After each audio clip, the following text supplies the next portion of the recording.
টানা কদিন যমুনা নদীতে পানি কমার পর আবার নতুন করে পানি বৃদ্ধি শুরু হয়েছে আজকে সিরাজগঞ্জ হার্ট পয়েন্ট এলাকাতে। অর্থাৎ গত 24 ঘন্টায় প্রায় 7 সেন্টিমিটার পানি বৃদ্ধি পেয়েছে। এ নিয়ে বিপদ সীমার এখন 103 সেন্টিমিটার নিচ দিয়ে প্রবাহিত হচ্ছে যমুনা নদীর পানি। দর্শক, আপনাদেরকে একটি তথ্য জানিয়ে রাখি, গতকালকে ভোরের দিকে সিরাজগঞ্জের চৌহালি উপজেলা অর্থাৎ যমুনার যে পূর্ব তীর রয়েছে সেই চৌহালি উপজেলার 14রশি এলাকাতে ভাঙন দেখা দিয়েছে। প্রায় 35 থেকে 40 মিটারের মতো এলাকা যমুনা নদীগর্ভে বিলীন হয়েছে। সেখানকার ব্লক, জিও ব্যাগ সহ বালু কিন্তু নদীগর্ভে বিলীন হয়েছে। সেই অঞ্চলটিকে ইতিমধ্যে পরিদর্শন করেছেন চৌহালি উপজেলা নির্বাহী কর্মকর্তা জনাব মোস্তাফিজুর রহমান সহ পানি উন্নয়ন বোর্ডের যারা দেখভাল করছে তারা কিন্তু খোঁজ খবর রাখছে এবং আমরা পানি উন্নয়ন বোর্ডের সাথে কথা বলেছি। তারা বলছে এই মুহূর্তে আসলে যমুনায় পানি বৃদ্ধি এই যে কারণে কোনো আতঙ্কিত হবার আসলে তেমন কিছু নেই। যমুনায় স্বাভাবিকভাবেই আরো কদিন পানি বাড়বে, তবে এটি নিয়ে আসলে বড় কোনো বন্যা বা শঙ্কার তেমন কিছু নেই। আর ভাঙনের কথা যদি বলি, স্থানীয়রা বলছে ওই 14রশি এলাকাতে যে যমুনার ভাঙন, সেই যমুনার ধসে যাওয়া যে বিষয়টি, সেই ধসে যাওয়ার কারণ হিসাবে কিন্তু স্থানীয়রা বলছে, অনেকেই বলছে তারা দেখছে, তারা বলছে যে ওই 14রশি এলাকাতে অর্থাৎ 750 কোটি টাকার যে চৌহালি উপজেলা শহর রক্ষা বাঁধ, সেই বাঁধের একদম শেষ প্রান্তে সেই অঞ্চলটিতে ব্লক ছিল, জিও ব্যাগ ছিল। স্থানীয় কতিপয় ব্যক্তি তারা কিন্তু আসলে যারা অসচেতন হিসেবে আসলে সেখান থেকে জিও ব্যাগ বা জিও যে কনক্রিটের তৈরি ব্লক রয়েছে সেগুলো অনেকেই উঠিয়ে কারো বাড়িতে কিংবা কারোর যার যার প্রয়োজনীয় কাজে ব্যবহার করেছে, যে কারণে অরক্ষিত ছিল ওই বাঁধ এলাকাটি। এই স্থানীয়রা অভিযোগ করেছেন সেই বাঁধ এলাকাটিকে দেখভাল করার জন্য যারা দায়িত্ব ছিল বা স্থানীয় যারা ছিল তারা যদি সচেতন থাকতো তাহলে হয়তো বা এই ধসের যে ঘটনাটা সেটি ঘটতো না।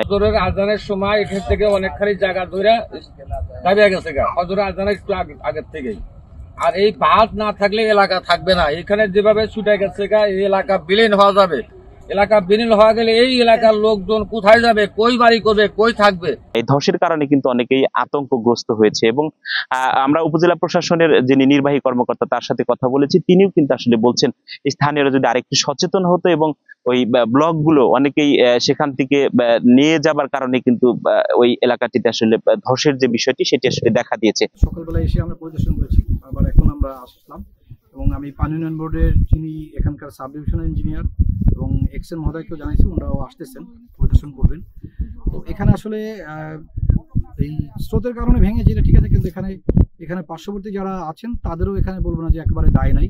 তারা যদি একটু এখানে সচেতন হতেন, এই ব্লকগুলো এখান থেকে রিমুভ না করতেন, না উত্তোলন করে নিয়ে যেতেন, তাহলে এই জায়গাটা ধারণা করছি যে ভাঙতেন না বা এইরকম একটা তৈরি হতো না। এখন আমরা পানি উন্নয়ন এসে পরিদর্শন করে ওনারা দেখবেন যে কীভাবে এটাকে সেভ করা যায়, রক্ষা করা যায়।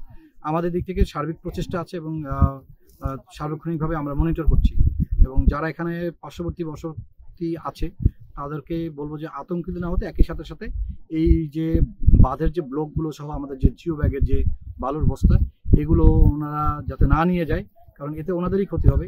এইটা নিয়ে গেলে এই নদীর পাড় টিকবে না এবং নদীর পাড় না টিকলে ওনাদের জায়গাগুলোই হচ্ছে গিয়ে ভেঙে চলে যাবে।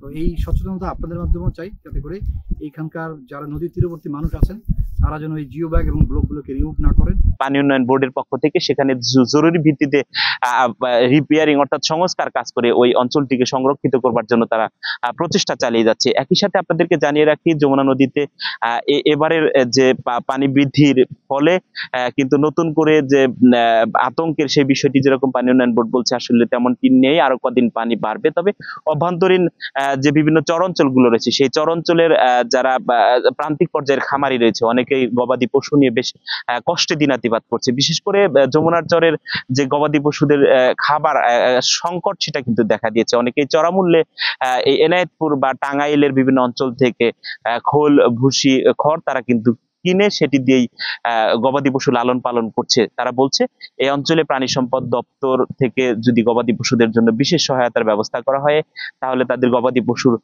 যে এই যে দুর্ভোগ এখন চলছে সেটি কিছুটাও কমবে। আমরা উপজেলা প্রশাসনের সাথে কথা বলছি, তারা বলছে এই বন্যা পীড়িত মানুষের জন্য ইতিমধ্যেই তারা খাদ্যর যে সহায়তা সেটি বিতরণ করেছে, আরো তাদের খাদ্য এবং সকল রকম প্রস্তুতি তাদের রয়েছে, মজুদ রেখেছেন সকল রকম সহায়তা।